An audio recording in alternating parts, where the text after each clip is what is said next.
तरह ये एक बड़ी पोस्ट होती है सीएसएस के बाद, जो लोग नहीं जाते इस प्रोफेशन में वो कहते हैं कि यार इसमें सियासी प्रेशर बहुत ज़्यादा होता है और फिर उसको हैंडल करना बड़ा मसला हो जाता है। आप पे कभी कोई सियासी प्रेशर आया? प्रेशर है या नहीं है ये डिपेंड करता है बंदे के ऊपर।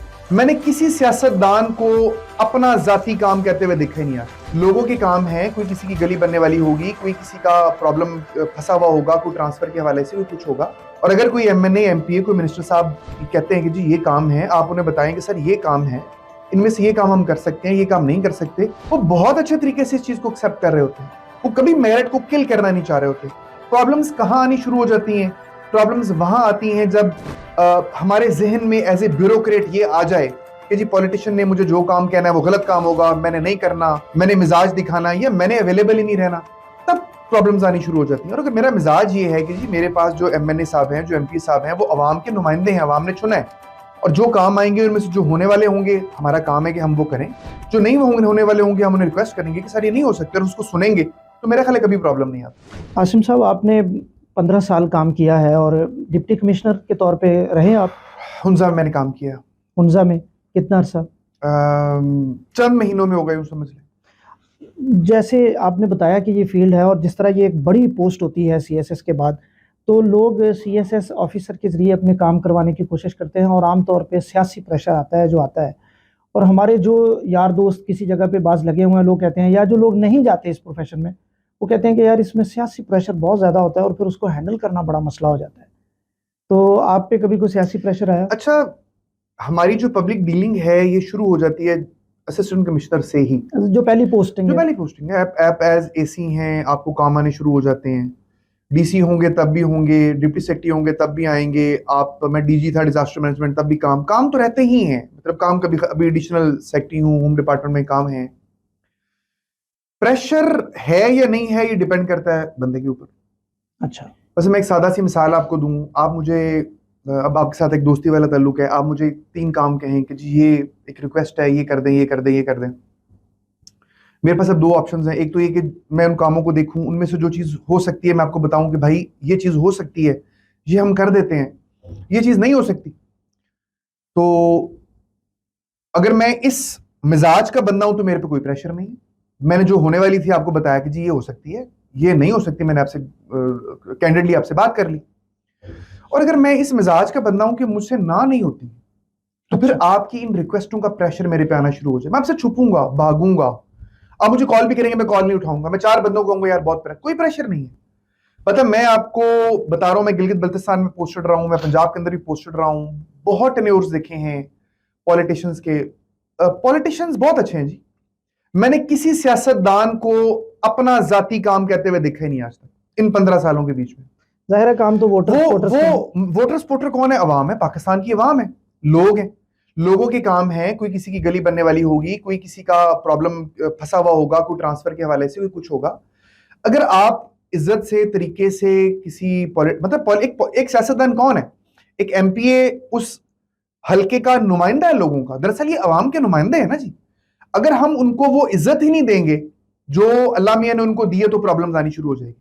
और अगर कोई एमएनए एमपीए कोई मिनिस्टर साहब कहते हैं कि जी ये काम है, आप उन्हें बताएं कि सर ये काम है, इनमें से ये काम हम कर सकते हैं, ये काम नहीं कर सकते, तो मैंने अपने एक्सपीरियंस की बुनियाद पर देख रहा हूं कि आज तक किसी एमएनए को, किसी एमपीए को खफा होते हुए नहीं देखा। वो बात को सुनते हैं। और मैंने मुख्तलिफ पोलिटिकल पार्टीज में सारों की बात कर रहा हूँ, उसमें जो भी टेन्योर हो, वो अच्छे तरीके से बात को सुनते हैं, वो बात को समझते भी हैं। उनको पता होता है कि 10 चीजें अगर आगे भेजी हैं तो उनमें से 2 हो जाएंगी, 2 नहीं हो पाएंगी, 2 ऐसी हैं जो 4 दिन बाद या 1 महीने बाद या 2 महीने बाद हो जाएंगी। वो बहुत अच्छे तरीके से इस चीज को एक्सेप्ट कर रहे होते हैं। वो कभी मेरिट को किल करना नहीं चाह रहे होते। प्रॉब्लम्स कहाँ आनी शुरू हो जाती हैं?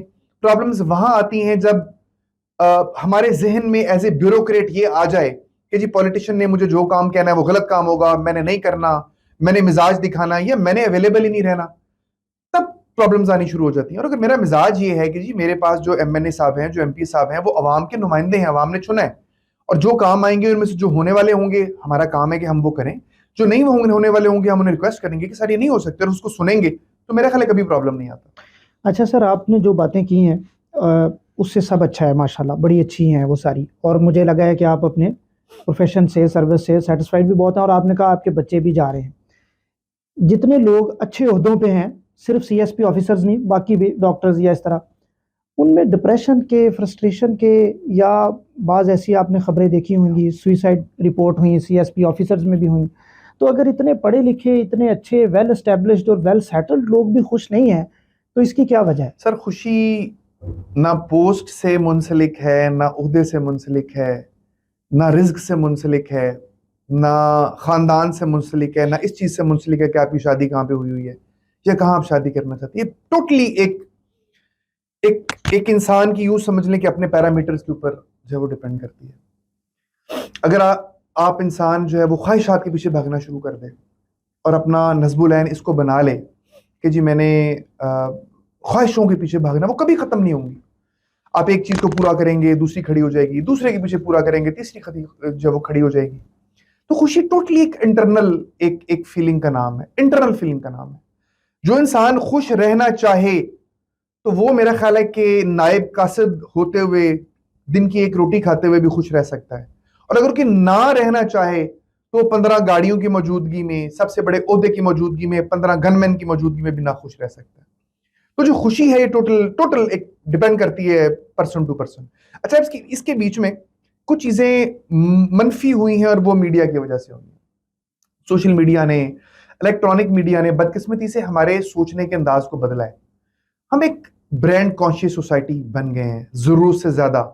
हमने एक दूसरे को इज्जत जो देना शुरू कर दिया वो ब्रांड्स की वजह से करने शुरू कर दी। इसने घड़ी किस ब्रांड की पहनी है, इसका जूता किस ब्रांड का है, इसकी वास्केट किस ब्रांड की है, इसका कोट किस ब्रांड का है, इसने टाई किस कलर की पहनी हुई है, जूता किस ब्रांड का है। इन ब्रांड्स की वजह से हम एक दूसरे को इज्जत देना जो है शुरू कर देते हैं। जब इंसान इस चक्कर में पड़ता है तो ना कभी तनख्वाह पूरी होती है उसकी, ना कभी उसकी ख्वाहिशें पूरी होती हैं, और नतीजतन वो मुख्तलिफ कॉम्प्लेक्सेस का शिकार हो जाता है मुख्तलिफ तरह से। कभी ये कॉम्प्लेक्स होता है मेरी गाड़ी अच्छी नहीं है, कभी ये कॉम्प्लेक्स होता है कि मेरी पोजीशन और पोस्टिंग अच्छी नहीं है।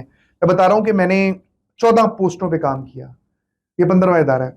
इनमें बेशुमार पोस्टें ऐसी हैं जो एक पीएस अफसर की टॉप पोस्ट है ही नहीं, वो जाते ही नहीं वहां पे। मसलन मैंने 3 साल टूरिज्म के बीच में काम किया हुआ है, जीएम ऑपरेशंस देयर, खुशी से 3 साल लगाए और इंतहाई इंजॉय किया। तो डिपेंड ये करता है कि आप जिंदगी को कैसे प्रायोरिटाइज करते हैं, आपकी अपनी प्रायोरिटीज हैं लाइफ की। खुश रहना चाहें, बेशुमार अपॉर्चुनिटीज हैं, ना खुश रहना चाहें तो बेशुमार पता नहीं मुझे जिक्र करना चाहिए या नहीं, लेकिन मैं उस बच्चे की वजह से बहुत दुखी होता हूँ कभी कभी। एक लड़का था, वो सीएसएस पढ़ाता भी रहा, सोशल मीडिया पे बड़ा एक्टिव था।